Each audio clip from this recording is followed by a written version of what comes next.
Mystery photos with no credit emerged today of the frontrunner for the Tory leadership and his partner.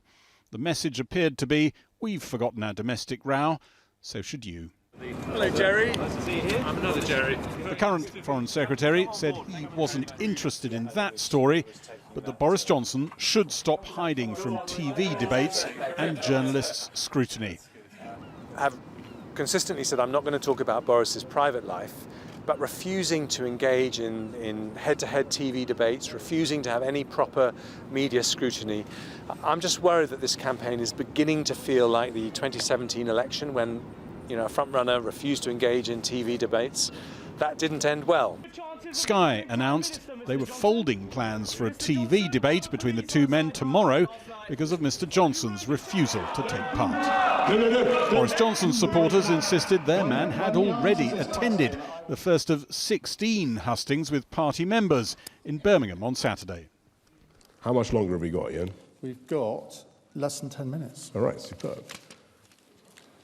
Good. Are you bored? No, I just wondered. I can liven it up if you like. No, it's all right. No. There's some quite hostile bowling, I may say. But, it's all right. There was warm applause here for Boris Johnson's repeated commitment to come out of the EU at the end of October, come what may.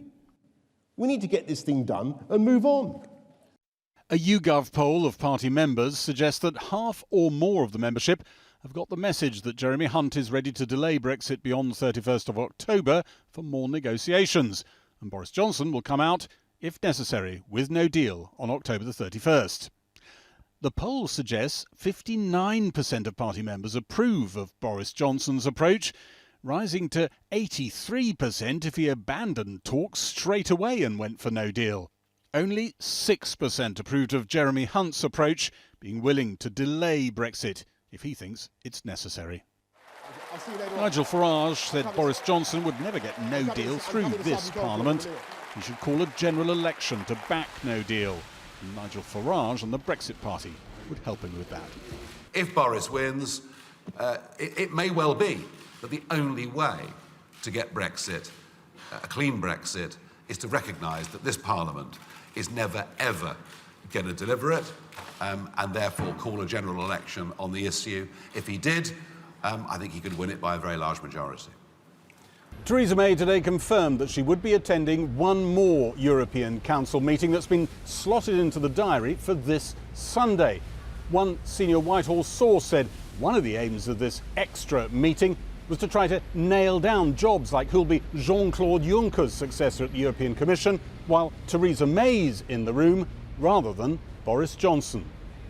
There's been one tart letter from the European Commission even before Theresa May's successor is in number 10, a letter from the current Justice Commissioner complaining about how EU citizens were unable to vote in last month's European Parliament elections here. The letter complains that the 4 problems that seem to have arisen were all exactly the same as problems that had arisen at the last elections 5 years ago. Nothing appeared to have been done to rectify these issues. Gary Gibbon, Channel 4 News, Westminster. Well, just before we came on air, I spoke to the Prisons Minister, Robert Buckland, a Boris Johnson backer. Robert Buckland, let's start with the picture of the day, a sort of loved-up Boris Johnson with his partner, Carrie Symonds. Do you think it looks a bit staged? Well, look, I mean, I think whether or not Boris Johnson is in a relationship or whether or not, he's going out with Carrie Symonds is immaterial, I think, to the issues that the membership will be considering, which is issues of policy, issues of leadership, issues about the future of the country. And I think we just need to get back to those issues rather than talking about aspects of Mr. Johnson's private life. But he's based his entire campaign on sort of force of personality, so character matters, doesn't it? Character, in all senses, of the man who could be in number 10 very shortly. That all matters, doesn't it? Well, look, character is always an important issue, but all of us are imperfect, and I don't think Boris has ever pretended that he's anything other than a human being. But he's a human being who wants to lead. But why is he so scared of answering questions about what you describe as imperfections? Why is he not engaging on the debate? Well, look, I think he wants to talk about the issues that really matter, the domestic agenda, Brexit, all the issues that, you know, the public would reasonably expect a candidate to be talking about. Well, let me talk about policy, a key policy question which Boris Johnson hasn't been able to answer because we haven't had the chance to question him ourselves. So I'm going to ask you. He says that the UK will leave the EU by October the 31st. How will that happen when the Commons doesn't want no deal and the EU does not want to reopen negotiations?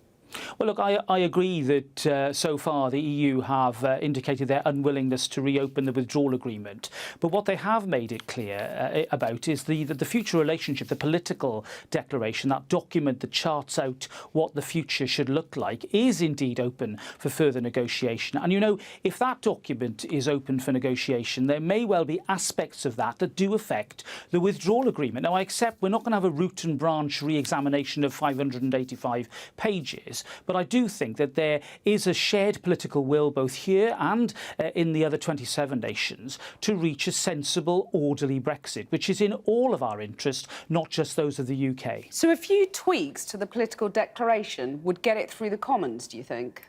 Well, I think that we have made some progress in reminding Labour MPs that indeed there are options to further develop issues such as workers' rights and other aspects of the deal that could attract them to vote for it. I think that trying to chart a clearer destination would be the place to start if we are to have anything meaningful. And I think that that could open the door to an orderly Brexit, which is in the interests of our economy, our union and our national security.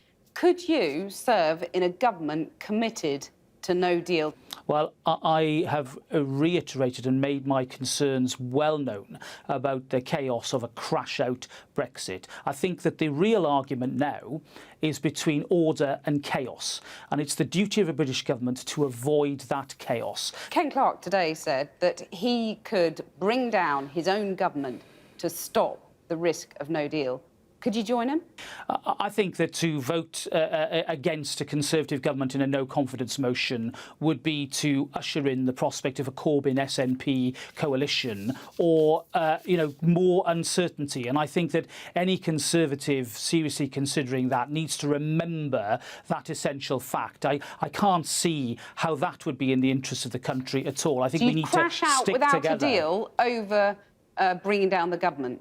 He wants to achieve a deal. I think it's up to all of us to put our shoulders to that wheel, to come together and to avoid a crash out. Robert Buckland, thank you very much. Thank you. Well, our Conservative MP Gillian Keegan, originally a Rory Stewart supporter until he was knocked out, joins us from the House of Commons. Thanks very much for joining us, Gillian Keegan. You were, as I say, a Rory Stewart supporter. Where do events leave you tonight? Well, I mean, the same process I went through, really, which is looking for somebody that has an honest approach to analyse the situation that we're actually in right now vis-à-vis Brexit, somebody who's got a realistic proposal based on all the things that we've been discussing, such as the parliamentary arithmetic, the makeup of Europe, what they've said, etc., and somebody who's just willing to have a straight conversation and tell it like it is. It's super important now that I think that we don't, once again, overpromise and underdeliver. So that leaves you with whom? That leaves me looking at these two candidates, waiting for the answer. I mean, right now, there isn't any point in me kind of declaring, how I voted in the MP election because, Rory was out. The next day, there was two through. But the reality is, right now, that's over to the members. I will, as a member, have a vote, and I'm still looking for the detail. Both are kind of saying they're both trying to, in a way, dance to the tune of the political weather that's been set by Nigel Farage, which is just this slogan that, no deal can happen with, what do they call it, a clean Brexit, an orderly, calm WTO Brexit. All of this is nonsense. They're trying to pretend that something can be done very easily without any impact at all, or very little impact at all. And people, of course, if they want to hear that, will vote for it. But it's wrong, it's incorrect, it doesn't exist. Well, now, there is this talk, particularly amongst the Dominic Grieve faction, that should it come to it, they would actually vote against the government if they attempted to leave the European Union without a deal. Would you be one of those? Well, I mean, I would hate the thought of having to vote against my own government, absolutely.